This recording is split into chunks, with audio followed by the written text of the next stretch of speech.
Dear students, దీని ముందు క్లాస్లో మనం ఎక్స్ప్లెయిన్ చేసుకున్నాం టైప్స్ ఆఫ్ పవర్ జనరేషన్స్. ఈ క్లాస్లో మనం ఎక్స్ప్లెయిన్ చేసుకోబోతున్నాం hydro power plants.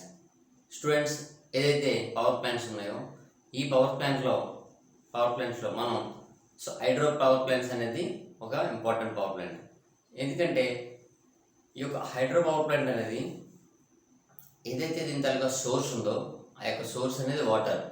So water అనేది మనకి ఫ్రీ సోర్స్. సో కాబట్టి ఇంచుమించు కొంచెం ఖర్చు అనేది ఈ యొక్క సోర్స్ ధర కొంచెం తగ్గినట్టే. ఓకే స్టూడెంట్స్, ఇప్పుడు హైడ్రో పవర్ ప్లాంట్ మ్యాటర్ మనం ఎక్స్ప్లెయిన్ చేసుకున్నాం. ఇక్కడ ఫిగర్ కూడా డ్రా చేసాం. ఫిగర్ అంటే ఏదైతే hydro power plant just a విధంగా ఉంటుంది స్ట్రక్చర్ అనేది మనం ఇక్కడ ఫిగర్ నోట్ చేసుకున్నాం. ఇక్కడ మనం మ్యాటర్ ఎక్స్ప్లెయిన్ చేసుకుందాం. A generating station which utilize the potential energy of water at a high level for the generation of the electrical energy is known as hydroelectric power plant. అసలు hydroelectric power plant అంటే ఏంటంటే ఏదైనా ఒక ప్లేస్లో water అనేది high ప్లేస్లో పెట్టి so దాని కిందకి మనం యూటిలైజేషన్ తీసుకున్నట్టయితే అది మనకి హైడ్రో పవర్ ప్లాంట్ అని అనుకుంటాం. జనరేటింగ్ స్టేషన్ అనేది వాటర్ లెవెల్ హైట్లో ఉండడం వల్ల సో అక్కడ మనం కొన్ని వాల్స్ ఓపెన్ చేయడం వల్ల వాటర్ ఫాల్స్ అనేది సో ఈ విధంగా పైనుంచి మనకి కిందకి పడడం జరుగుతుంది అనమాట. ఈ విధంగా పడినప్పుడు మనకి టర్బైన్స్ అనేవి ఇన్సైడ్ సెట్టింగ్ అయి ఉంటాయి అనమాట. ఆ టర్బైన్స్ రొటేట్ అవ్వడం వల్ల మనకి ఈ యొక్క జనరేటర్ అనేది రన్ అవుతుంది అనమాట. ఓకే, నెక్స్ట్ ఏంటంటే a basic model of HEP generation is illustrated in figure. Okay student, మనం ఇప్పుడు ఫిగర్ ఎక్స్ప్లెయిన్ చేద్దాం. ఫిగర్ ఏంటంటే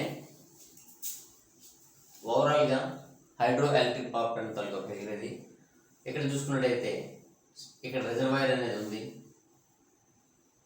దీన్ని మనం రిజర్వాయర్ అని చెప్పుకోవచ్చు. ఈ యొక్క రిజర్వాయర్ నుంచి మనకు వాటర్ అనేది ఏ విధంగా సోర్స్ ఉంటుంది. ఇక్కడ ఏమొచ్చి జనరేటర్ ఉంది, ఇక్కడ ఏమొచ్చి ట్రాన్స్ఫార్మర్ ఉంది, ఇక్కడ పవర్ హౌస్ ఉంది. సో ఇదంతా సెకండరీ సోర్స్. మనకి ప్రైమరీ సోర్స్ అనేది ఇక్కడ ఉంటుంది అనమాట. ఇక్కడ ఏంటి ప్రైమరీ సోర్స్ అనేది outflow, turbine, penstock, control gate, intake. ఇంత మనం ఏదైతే చెప్పుకున్నాం ఈ యొక్క రిజర్వాయర్లో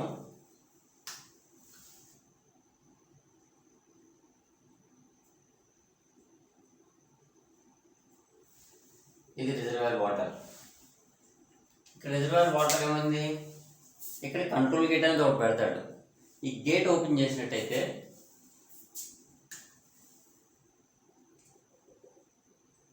ఈ యొక్క వాటర్ వెళ్ళి టర్బైన్స్ అనేవి రొటేట్ అవుతాయి. మనకి ఈ టర్బైన్స్ అనేవి రొటేట్ అయినప్పుడు మనకి ఏమవుతుంది, ఈ జనరేటర్ అనేది రన్ అవుతుంది. జనరేటర్ అనేది రన్ అయినప్పుడు జనరేటర్ నుంచి మనకి పవర్ అనేది వస్తుంది. పవర్ వచ్చిన తర్వాత ఆ యొక్క పవర్ని ట్రాన్స్ఫార్మర్ ద్వారా మనం అవుట్ తీసుకుంటాం అన్నమాట. సో ఆ విధంగా తీసుకోవడానికి మనం ఈ హైడ్రో పవర్ ప్లాంట్ అంటాం. ఇక్కడ మనం అబ్జర్వ్ చేయాల్సింది ఏంటంటే రిజర్వాయర్ అనేది సో ఏదైతే రెయినీ వాటర్ ఉందో ఆ రెయినీ వాటర్ని స్టోరేజ్ చేయడం వల్ల ఇక్కడ రిజర్వాయర్ అని మనం చెప్పుకుంటాం. అలాగే ఇక్కడ జనరేటర్ ఉంది. జనరేటర్ ఏంటి, మనకి జనరల్గా ఏంటంటే జనరేటర్ అనేది ఒక సోర్స్ ద్వారా రన్ చేస్తాం. ఏ విధంగా మనకు తెలిసి డీజిల్ ద్వారా రన్ చేస్తాం. ఒక డీజిల్ వేయటం వల్ల జనరేటర్ అనేది రన్ అవుద్ది. సో అలా కాకుండా ఇక్కడ ఏంటంటే water gate open plus turbine running. ఇదే టర్బైన్ని స్టీమ్ ద్వారా తిప్పొచ్చు, ఇదే టర్బైన్ని ఫ్యూల్ ద్వారా తిప్పొచ్చు, అదే టర్బైన్ని సో డిఫరెంట్ వేస్లో మనం తిప్పి ఆ యొక్క జనరేటింగ్ కరెంట్ అనేది మనం అవుట్ తీయచ్చు. అయితే ఇక్కడ మనం అబ్జర్వ్ చేయాల్సింది ఏంటంటే టోటల్గా తయారైన పవర్ అనేది ట్రాన్స్ఫార్మర్ ద్వారా పవర్ హౌస్ ద్వారా సో అవుట్గా అనేది వెళ్తుంది. ఇక్కడేమో అవుట్ఫ్లో ఉంటుంది. అవుట్ఫ్లో అనేది ఎందుకు ఉంటుందంటే ఈ యొక్క టర్బైన్ మీద పడిన వాటరు సో మళ్ళీ వేరే ప్లేస్కి వెళ్ళిపోవాలి. అది వేస్ట్ వాటర్ అనమాట. అది ఇంకా తిరిగి రిజర్వాయర్ రావడం అనేది జరగదు. సో ఏదైతే టర్బైన్ మీద పడిందో వాటర్ అది హిల్ ఏరియా అయితే ఒక డౌన్ ఏరియాకి వెళ్ళిపోతుంటుంది. లేదు పక్కన సీ ఏరియా ఉండే అవకాశం ఉన్నట్టయితే ఆ యొక్క ఏరియాకి ఆ యొక్క అవుట్ఫ్లో అనేది వెళ్ళిపోతుంది. సో అలాగే ఇంటేక్, అవుట్ఫ్లో. ఇంటేక్ నుంచి వచ్చింది రిజర్వాయర్లోకి వస్తుంది. అలాగే అవుట్ఫ్లో అనేది టర్బైన్ ద్వారా బయటకు పోతుంటుంది. సో ఇది ఒక కాన్సెప్ట్ అన్నమాట. సరే, ఇక్కడ ఏమంటున్నారంటే ఏ బేసిక్ మోడల్ ఆఫ్ జనరేషన్ అనేది మనకి ఫిగర్ కూడా ఎగ్జాంపుల్ చెప్పుకున్నాం. ఆ ఫిగర్లో ఏంటంటే ఉన్నాయని మనం చూసాం. సో ఇక్కడ చూసుకున్నట్లయితే hydroelectric stations are generally located in hill areas. 100% ఏంటంటే ఈ హైడ్రో ఎలక్ట్రిక్ స్టేషన్స్ కొండ ప్రాంతాల్లో ఎక్కువగా మనకి ఇన్స్టాలేషన్ చేస్తారు. కొండ ప్రాంతాల్లో ఎందుకు ఇన్స్టాల్ చేస్తారంటే మనకి వాటర్ అనేది రిజర్వాయర్ అనేది హైట్లో ఉండాలి. సో అలాగే ఏంటంటే hydroelectric stations are generally located in hill areas where dams can be built conventionally. మనం డ్యామ్ కింద ఏదైతే చెప్పుతున్నామో అదే రిజర్వాయర్ అవి మనకి so conventionally and larger water reservoirs can be detained అనమాట. మనకి అప్టైన్డ్ మనకి ఏంటంటే ఈ రిజర్వాయర్స్ డ్యామ్ అనేవి హై ప్లేస్లో ఉన్నప్పుడే మనకి డౌన్ ప్లేస్లోకి వాటర్ అనేది రప్పించుకోవడం జరుగుతుంది. అలా కాకుండా ఒక ఏరియాలో హైట్గా ఒక ప్లేస్ తయారు చేసి ఆ యొక్క ప్లేస్కి త్రూ మోటార్స్ ద్వారా వాటర్ పంపించినట్టయితే ఆ వాటర్ని హైడ్రో పవర్కి యూజ్ చేసినట్టయితే సో అది ప్రాసెస్ అనేది రాంగ్.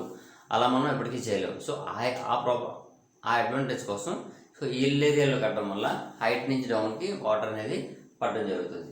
ఓకే, నెక్స్ట్ ఏంటంటే from the dam water is lead to water turbine. Dam water అనేది ఈ యొక్క టర్బైన్ మీద పడుతుంది అనమాట. సో పడడం వల్ల మనకి అది రొటేట్ అవుతుంది. The water turbine captures the energy in the following water and changes. ఏదైతే వాటర్ టర్బైన్ ఉందో అది క్యాప్చర్ ఎనర్జీ కింద మారి సో రొటేట్ అయ్యి చేంజెస్ హైడ్రాలిక్ ఎనర్జీ అనమాట. సో మనకి ఏంటంటే ఎలక్ట్రికల్ ఎనర్జీ, మెకానికల్ ఎనర్జీ ఏ విధంగా అయితే చెప్పుకుంటాం, ఈ యొక్క టర్బైన్ రొటేట్ అయినప్పుడు ఏదైతే ఉందో దాన్ని హైడ్రాలిక్ ఎనర్జీ అంటాం అనమాట. సో ఇలాంటి బిట్స్ క్వశ్చన్ మనకి వస్తాయి. సో అక్కడ ఏంటంటే that is the product of head and flow of water. Head and flow of water, head and flow of water. ఏదైతే హెడ్ ఉందో ఆ హెడ్ మీద ఫ్లో ఆఫ్ వాటర్ పడడం వల్ల మనకి టర్బైన్ అనేది రొటేట్ అవుతుంది అనమాట. Into mechanical energy at the turbine shaft. ఏదైతే షాఫ్ట్ ఉందో టర్బైన్కి, షాఫ్ట్ అంటే మనం ఆల్రెడీ చెప్పుకున్నాం, ఏదైతే ఒక మెషిన్ ఉందో ఈ యొక్క మెషిన్కి ఈ యొక్క ఎదురుపాటును దీన్ని షాఫ్ట్ అంటారు. ఈ షాఫ్ట్ మీద టర్బైన్స్ ఉంటే ఆ టర్బైన్స్ మీద అవి పడడం వల్ల మనకి ఈ రొటేషన్ అనేది జరుగుతుంది. ఓకే స్టూడెంట్, ఓవరాల్గా ఏంటంటే ఈ హైడ్రో పవర్ ప్లాంట్లో మనం తెలుసుకుంది ఏంటంటే డిఫరెంట్ టైప్స్ పార్ట్స్ తెలుసుకున్నాం. ఏవైతే పార్ట్స్ ఉన్నాయో రిజర్వాయర్, జనరేటర్, ట్రాన్స్ఫార్మర్, డౌన్స్ట్రీమ్ చూసుకుంటే ఇంటేక్ వాటర్ అనేది పడిన తర్వాత సో కంట్రోల్ గేట్ ఓపెన్ చేసిన తర్వాత పెన్ స్టాక్ ద్వారా మనకి పెన్ స్టాక్ అని దీన్ని అంటాం. పెన్ స్టాక్ అంటే ఏంటి, ఏదైతే టర్బైన్ ఓపెన్ చేసిన వాటర్ అనేది వెళ్తుందో దీన్ని పెన్ స్టాక్ అంటాం అన్నమాట. ఈ యొక్క పెన్ స్టాక్ అలాగే టర్బైన్. ఓకే, ఇప్పుడు మనం తెలుసుకోవాల్సింది ఏంటంటే దీనివల్ల అడ్వాంటేజెస్, డిసడ్వాంటేజెస్.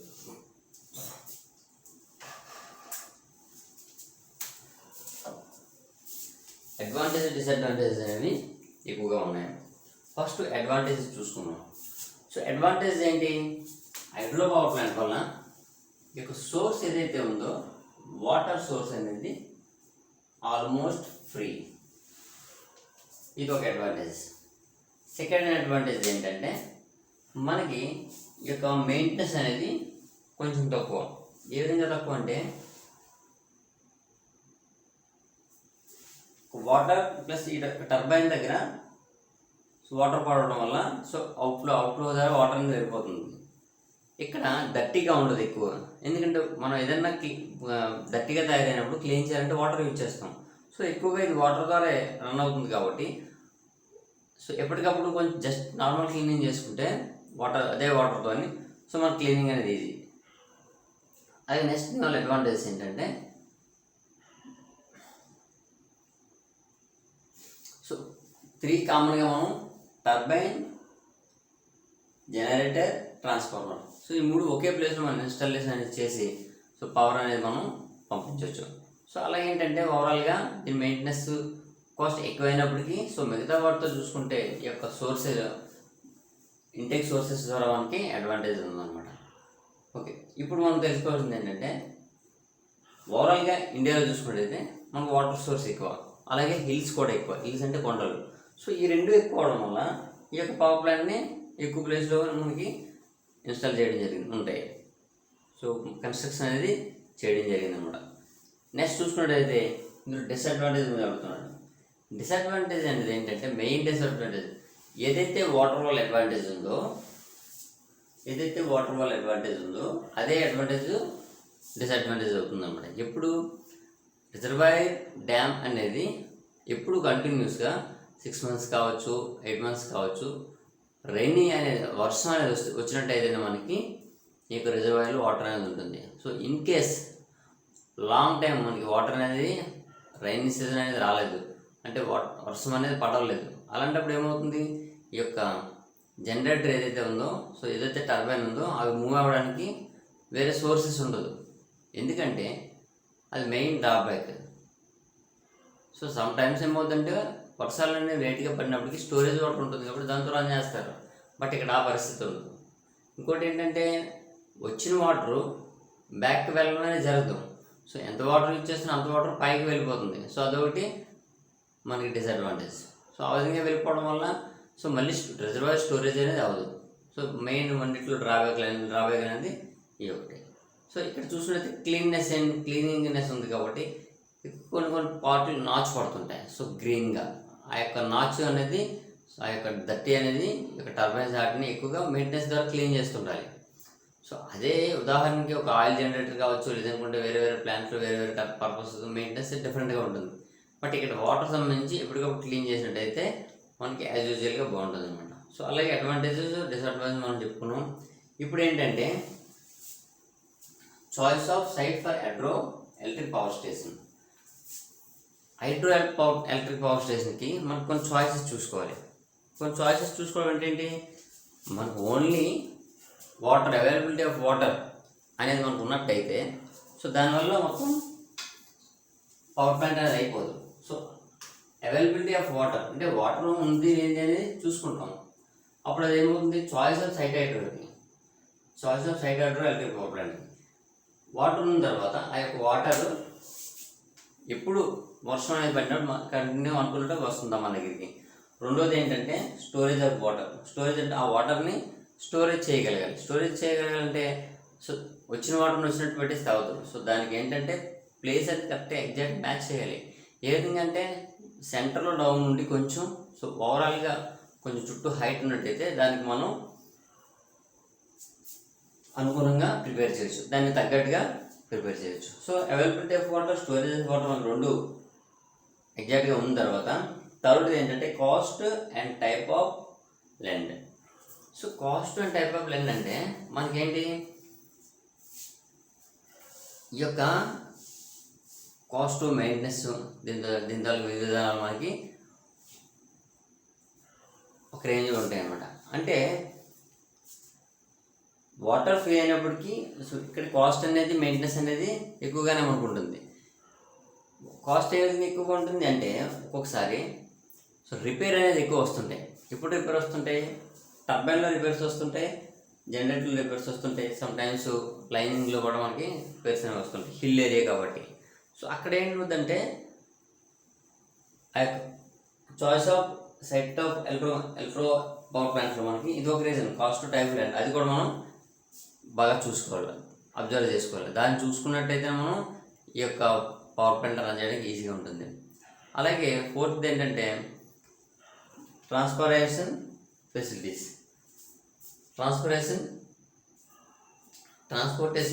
అనేవి మనకి ఇది ఒక సోర్స్. ట్రాన్స్పోర్టేషన్ ఫెసిలిటీస్ అంటే ఏంటంటే సో హిల్ ఏరియా అనుకున్నాం అంటే కొండ ప్రాంతం. ఈ యొక్క కొండ ప్రాంతంలో ఏమవుద్ది, ఈ విధంగా ఉన్నప్పుడు సో ఇక్కడ మనం వాటర్ అనేది స్టోరేజ్ చేద్దామని చెప్పుకున్నాం. స్టోరేజ్ చేసినప్పుడు సో ఈ ఏరియాలో మనకి వాటర్ వచ్చినంత మొదలన్నా పవర్ ప్లాంట్ రన్ చేయడానికి అన్ని సోర్సెస్ కావాల్సిన సోర్సెస్ ఏంటి, first of all man power వెళ్ళాలి. సో అంటే రూట్స్ బాగోవాలి. సెకండ్ పాయింట్ ఏంటంటే ఎయిర్ ఎక్వైన్ పార్ట్ కానీ స్పేర్ పార్ట్ కానీ ఎంత మెయింటెనెన్స్ యూటిలైజెస్ కానీ సో కావాల్సినప్పుడు మనం మస్ట్ అండ్ షుడ్గా ఒక ఏరియా నుంచి ఒక ఏరియాకి ట్రాన్స్పోర్టేషన్ ఉంటుంది. సో అవి మనం ఏర్పాటు చేయగలగాలి. సో అందులో భాగంగా మనకి ట్రాన్స్పోర్టేషన్ ఫెసిలిటీస్ అనేవి చాలా ఇంపార్టెంట్ తీసుకుంటాయి అన్నమాట. ట్రాన్స్పోర్టేషన్ ఫెసిలిటీస్ బాగుంటేనే ఈ యొక్క స్టార్టింగ్ కన్స్ట్రక్షన్ దగ్గర నుంచి సో కంటిన్యూగా యాజ్ యూజువల్గా ఎప్పుడు మెయింటెనెన్స్ వరకు మనకి ఈ యొక్క హైడ్రో పవర్ ప్లాంట్ రన్ చేయడానికి ఈజీగా ఫెసిలిటీస్ ఉంటాయి అన్నమాట. ఓకే స్టూడెంట్స్, మనకి ఏంటంటే ఓవరాల్గా హైడ్రో పవర్ ప్లాంట్ ఈ విధంగా ఉంటుంది. సో ఈ హైడ్రో పవర్ ప్లాంట్లో మనకి పార్ట్స్ చూసుకున్నట్లయితే intake, control, penstock, turbine, outflow water చెప్పుకుంటాం. టాప్లో చూసుకున్నట్లయితే ఈ రిజర్వాయర్ అంటారు దీన్ని. సో ఈ యొక్క జనరేటర్ ఏమొచ్చి ఈ విధంగా ఉంటుంది. ఈ యాడ్వాల్గా ఉంది ఏ విధంగా ఉందంటే దీని తాలూకా షేప్ ఈ విధంగా తయారు చేస్తాం. సో అలాగే ట్రాన్స్ఫార్మర్, అలాగే పవర్ హౌస్. సో ఈ విధంగా హైడ్రో పవర్ ప్లాంట్ ఉంటుంది. ఓవరాల్గా మనకి ఏంటంటే దీని తాలూకా కన్స్ట్రక్షన్ ఏ విధంగా ఉంటుందో తెలుసుకున్నాం. అలాగే దీంతో అడ్వాంటేజ్, డిసడ్వాంటేజ్ మనకి అర్థమయ్యాయి. సో అలాగే choice of site of hydro electric power plant station గురించి మనం మాట్లాడుకున్నాం. అలాగే ఇందులో availability of water, storage of water, cost and type length, అలాగే ట్రాన్స్పోర్టేషన్ ఫెసిలిటీస్, ఈ 4 బాగున్నట్టయితే మనకి ఈ యొక్క హైడ్రో పవర్ ప్లాంట్ అనేది మనం ఇన్స్టాల్ చేయడానికి ఈజీగా ఉంటుంది. ఓకే స్టూడెంట్స్, ఈ క్లాస్లో మనం ఎక్స్ప్లెయిన్ చేసుకున్నాం హైడ్రో పవర్ ప్లాంట్ గురించి. సో దీని నెక్స్ట్ క్లాస్లో నెక్స్ట్ టాపిక్తో మేము ముందుకు వస్తాము. Thank you.